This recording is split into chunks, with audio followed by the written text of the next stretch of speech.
So this is the crystal katana. I was mentioning this to someone, figured I'd do a quick video. This is a wax cone, and then there's a little metal part at the other side. So what I do for crystalling is I take my E6000 Fabrifuge, and I just pipe out a bunch of little dots.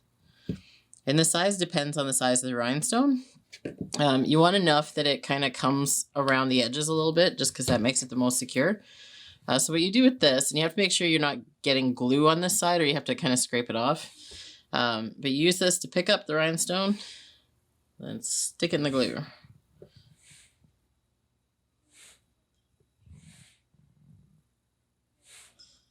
So as you can see, it goes so much faster than if you were using normal E6000 or even oh, that one didn't really stick as well. Yeah, like hotfix. Like I don't like the hotfix because you have to wait so long to place them. But this actually makes it go really fast. I think, can you zoom in on this? So if you can see, there's little bits of, I don't know if it'll show up in the view, but there's little bits of glue around the outside. But you want to do that so that it can actually like hang on to the crystal part of the crystal and not just the backing.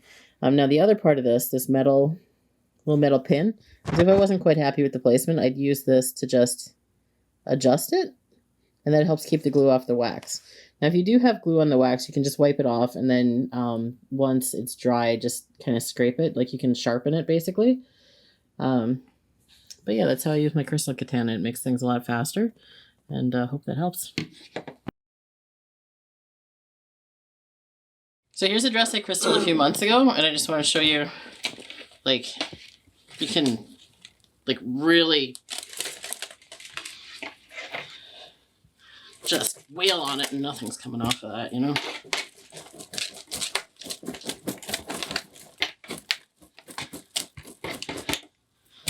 See?